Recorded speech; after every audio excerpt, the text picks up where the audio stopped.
Jenengan jangan hanya berpikir protes dengan ketentuan fikih, mengkaji yang sebanyak-banyaknya. Itu tadi, misalnya Anda seorang supir permanen, supir bis terutama. Kalau truk kan bisa lihat-lihat, kalau bis kan ada deadline-nya ya, waktu seperti bis jurusan Surabaya Semarang. Saya kan sering naik bis jurusan Surabaya Semarang. Kadang-kadang supirnya melihat saya tanya, Gus, saya ini supir, saya ini Ramadan itu gimana ya? Ya saya sudah ngerti setengah nakal, dan senengnya dijawab rasa poso ya saya tahu. Tapi masalahnya secara fikih, kalau kamu mengatakan kamu harus puasa terus, kamu melanggar konstitusi ilmu. Memang musafir punya diskon? Boleh tidak puasa. Pertanyaannya, bayarnya kapan? Wong Syawal ya nyupir lagi, Dzulqa'dah nyupir lagi, nanti sampai Ramadan ya.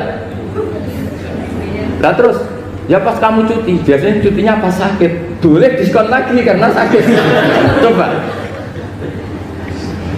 Nggak, andai kan ada jadi ahli fikih milih zaman. Lu kalau orangnya soleh terus kayak ustadz di sini kayak dosen UI kan, masa dosen UI Universitas Islam nggak Islami kan nggak mungkin. Mungkin memilih poso kan. Masalahnya ini kan hukum untuk orang kebanyakan, nggak boleh hukum musuh gak kuat.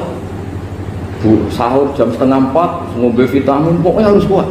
Itu udah hukum, itu saran. Hukum itu beda dengan saran. Hukum itu hanya berpijak musafir itu boleh iftar. Kalau saran memang boleh, ya usahakan kamu makan 3:30 pas fit nyupir. Terus kalau nyupir selesai jam 10 nanti istirahat. Memangnya majikan bisa ngatur jamnya? Itu fikih. Maka menjadi perdebatan yang namanya pergi itu apa?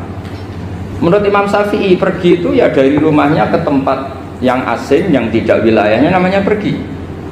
Menurut Imam Ahmad bin Hanbal enggak. Pergi itu tidak kerja. Jadi orang yang supir yang seperti itu namanya tidak pergi tapi kerja. Tanyakan ke publik, misalnya jenengan ke UI, istri kamu atau suami kamu ditanya, istri kamu kemana? Kira-kira jawabnya bilang pergi jalan-jalan apa bilang kerja?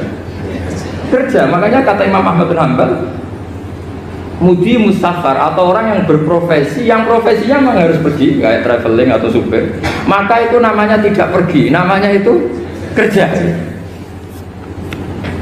Karena apa? Sekali distatuskan pergi, maka ikut status yang dikatakan Allah dan Rasul, dapat diskon, boleh tidak puasa. Maka terus kita debat tentang definisi. Nah, definisi ini penting karena yang menjadikan hukum rubah itu definisi. Misalnya gini, mbak ini ngaji saya, statusnya kalau pakai status saya ajnabi, orang lain bapak ajnabiyah, maka hukumnya saya melihat bapak ini haram karena statusnya ajnabi melihat ajnabiyah yang tidak mahram. Tapi kalau di fikih itu ada statusnya. Di antara lelaki boleh muwajahah sama perempuan adalah 1 untuk belajar, 2 untuk muamalah, 3 untuk kesaksian, 4 untuk pengobatan. Itu kan ada pengecualian. Sehingga statusnya sekarang, Mbak itu belajar, apa ingin melihat Gus Bah atau Gus Bah itu mengajar atau ingin melihat Mbak, itu statusnya bisa rubah ya.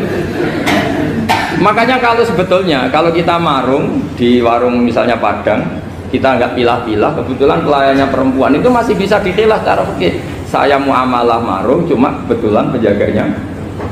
Tapi masalahnya Papa ini punya daftar penjaga yang cantik, itu masalah. Maka pertanyaannya itu marung ke situ demi marung apa demi melihat? Tidak jawab saja. Demi marung apa demi melihat? Kalau demi marung supaya kenyang, penjaga yang sangar-sangar juga banyak. Akhirnya kalau demi makan, penjaga yang cowok kan banyak. Kalau demi melihat, berarti yang dihitung kan niatnya. Berarti karena muamalah apa karena melihat?